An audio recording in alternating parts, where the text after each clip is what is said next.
Better English podcast.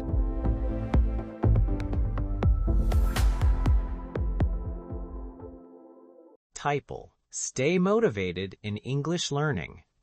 Welcome back, language lovers, to the How to Better English podcast. I am Liam, and I'm ready to dive into some great advice today. And I'm Emma, also excited to be here. Liam, how are you doing today? Ready to talk about the most common stumbling block in language learning? Absolutely, Emma. If I had $1 for every time someone started strong and then faded out, I could probably afford a private jet to practice my conversational Spanish in South America.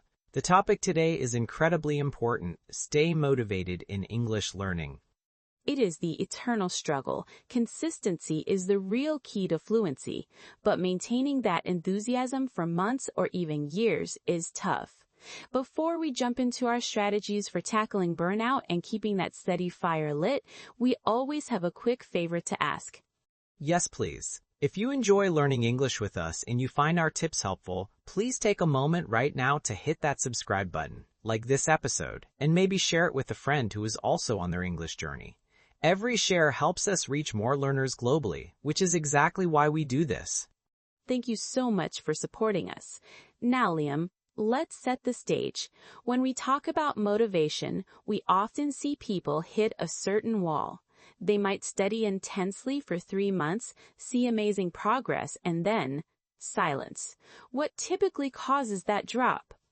That sudden drop usually happens when the initial novelty wears off, or when the learning feels less like a fun adventure and more like difficult homework.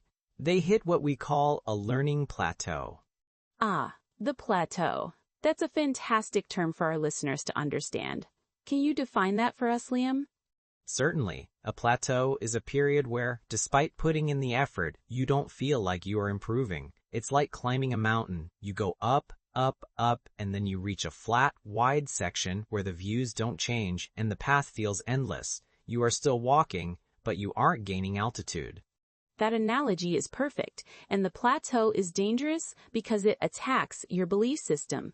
You think I'm working hard, but nothing is happening. Maybe I'm just not good at this. And that's where the motivation disappears. We need strategies to manage that mental game. Exactly. The first big strategy we need to discuss involves shifting your mindset. If you only focus on the enormous goal achieving perfect fluency, it feels overwhelming and distant. We need to celebrate small wins. Small wins are everything. Think about it. If your goal is to speak English flawlessly, you might be waiting 5 years for the feeling of success.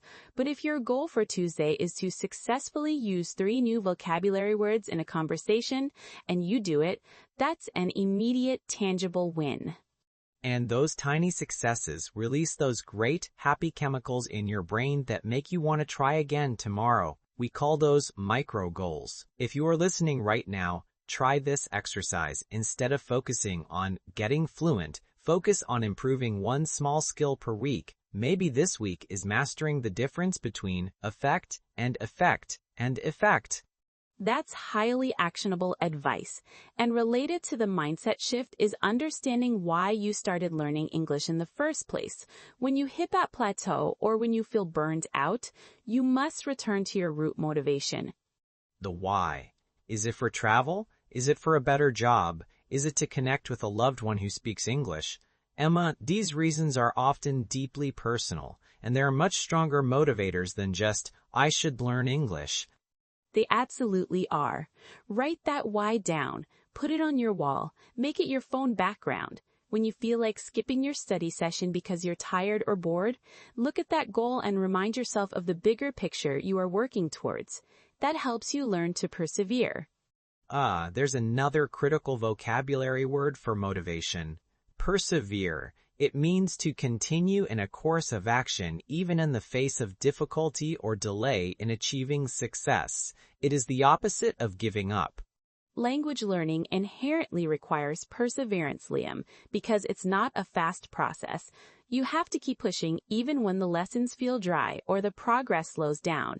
And when you are persevering, that brings us to the importance of managing burnout, which is that feeling of total mental exhaustion. Burnout is real, especially for adult learners who are balancing work, family, and study. If you study so hard that you start dreading your textbooks, you are headed for burnout. The key here is learning how to renew energy. Renewing energy doesn't mean stopping English altogether, necessarily. It means changing the method. If you've spent the last 3 weeks deep diving into complex grammar rules, your brain is probably tired of conjugations. So you renew energy by switching to a completely different, fun activity. Maybe you spend that study hour watching an English movie with subtitles, or playing an English language video game, or listening to English music and trying to write down the lyrics. It's still language exposure, but it feels like a break. It tricks your brain into thinking it's resting while you are still reinforcing vocabulary and listening comprehension. This is active rest. We aren't advocating for quitting. We are advocating for rotation. If you feel stuck on writing, pivot to speaking practice for a week. That rotation can be the difference between burning out completely and hitting that mental reset button. I've noticed that when people hit a plateau, they often try to solve it by studying more of the same difficult thing, which just increases frustration. That's a common trap. It's the academic approach. If I don't understand it, I must drill it harder. But sometimes, stepping away, doing something enjoyable, and returning to the difficult material later allows your subconscious mind to process it better. That feeling of hitting the plateau might just be a sign that your brain needs consolidation time. Let's talk about accountability as a motivator. It is very easy to skip a private study session, but it is much harder to skip a scheduled meeting with another person. Having a study buddy or joining an English conversation group is a massive boost to motivation. First, you have someone expecting you to show up. Second, you see that other people also struggle, which normalizes your own difficulties. You realize you aren't alone on that plateau. And seeing someone else make a breakthrough, even a small one, can be incredibly motivating. It creates positive peer pressure. If you can't find a local study partner, consider using online communities or apps that require you to check in daily or weekly. The simple act of tracking your progress publicly can be powerful. Technology is our friend here. Utilize tracking apps, even just a simple calendar where you mark an X for every day you studied. Don't break the chain. That visual representation of consistency is a very strong motivator, especially when you feel like you haven't progressed. Exactly. You might feel like you haven't progressed, but when you look back at that calendar and see 90 consecutive days of study, that's proof of your perseverance. That's a massive win that deserves celebration. Speaking of celebrating wins, let's dive deeper into the reward system. Many learners wait for the huge, overwhelming reward of fluency, but we should be rewarding the behavior we want to encourage. Behavioral Psychology 101. If you successfully complete your difficult grammar module this week, reward yourself with something non-English related. Maybe it's a nice meal out, or buying that new video game, or simply taking an evening off from chores. The reward must be meaningful to you. And it's crucial that the reward comes after the effort. We are training our brains to associate study, even difficult study, with a positive outcome. This is a brilliant method for pushing through the moments where you lack intrinsic motivation. And sometimes, the reward is simply the opportunity to use the language in a fun way. For instance, if you finish reading a challenging English novel, your reward could be watching the movie adaptation and seeing how much more you understand now that you have the vocabulary fresh in your mind. That's a perfect intrinsic reward, Liam. It shows you the immediate utility of the hard work. Let's look at why setting unrealistic expectations is such a motivation killer. Learners often think they should sound like a native speaker after 6 months.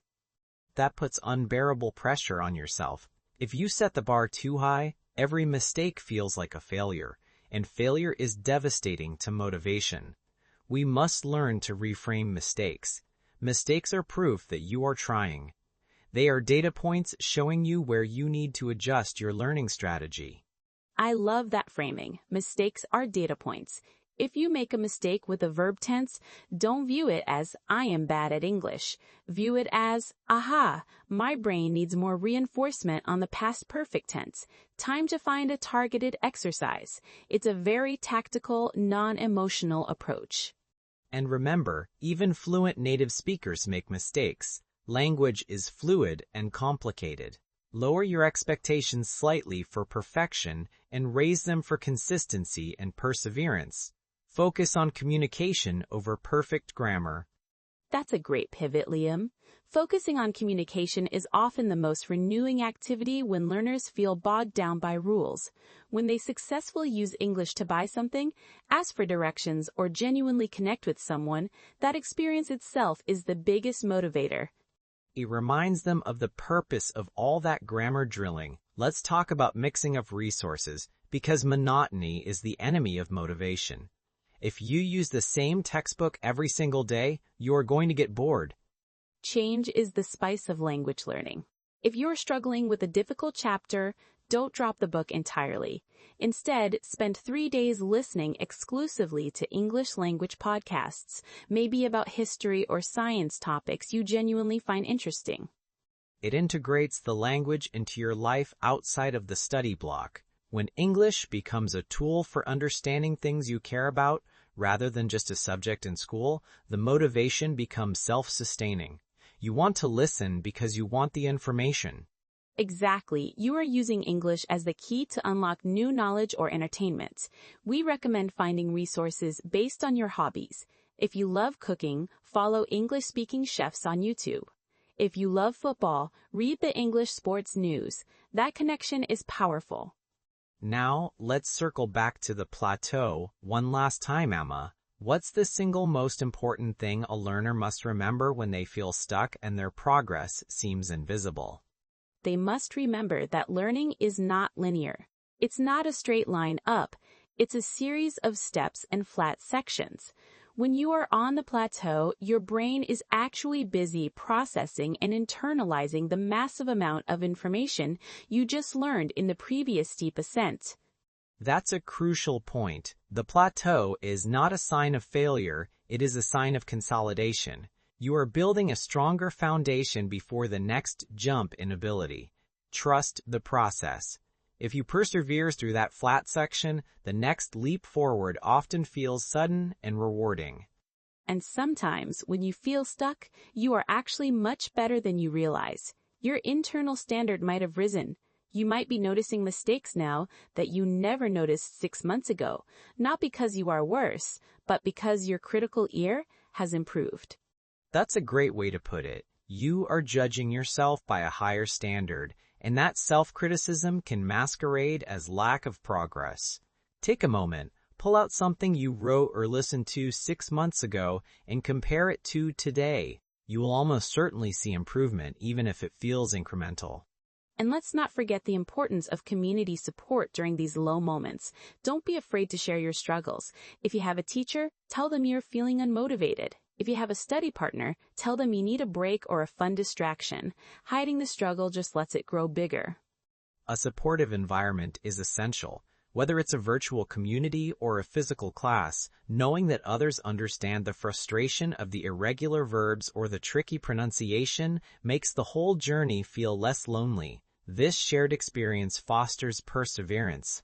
So, to summarize our core strategy for staying motivated, it boils down to 3 P's and an R: perspective, perseverance, pivoting, and rewards. Perspective, remembering your why and focusing on micro goals. Perseverance, continuing the hard work even during a plateau, trusting that consolidation is happening. Pivoting, switching methods and tactics to renew energy when burnout starts creeping in. Go from grammar drilling to fun listening practice. And rewards, celebrating the small wins to reinforce the positive habit loop. The brain loves rewards, and you deserve them for your hard work. This is not just about language learning, Liam. These are life skills. Learning to manage frustration and maintaining consistency are skills that benefit all areas of life. Absolutely. English learning is a marathon, not a sprint. Take care of your mental well-being first, adjust your strategies regularly, and you will stay motivated for the long haul. Before we wrap up today, let's quickly recap the key terms we focused on. We talked about the learning plateau, that period of seemingly slow or stalled progress. That is actually consolidation. We highlighted the need to persevere, which is that strength to continue despite the difficulties. And we discussed how to renew energy by pivoting to new, fun, or less strenuous study methods when burnout threatens. Wonderful advice, Emma. We hope that listeners who are currently struggling with motivation feel a renewed sense of purpose and have some actionable strategies to push forward. We truly do. Remember, every time you sit down to study, even for just 10 minutes, you are moving closer to your goals. Be consistent, be kind to yourself, and remember to celebrate those small victories. That's all the time we have for today's episode of the How to Better English podcast. Thank you so much for listening. Keep practicing, keep persevering, and we will talk to you next time. Bye, everyone. Keep up the great work.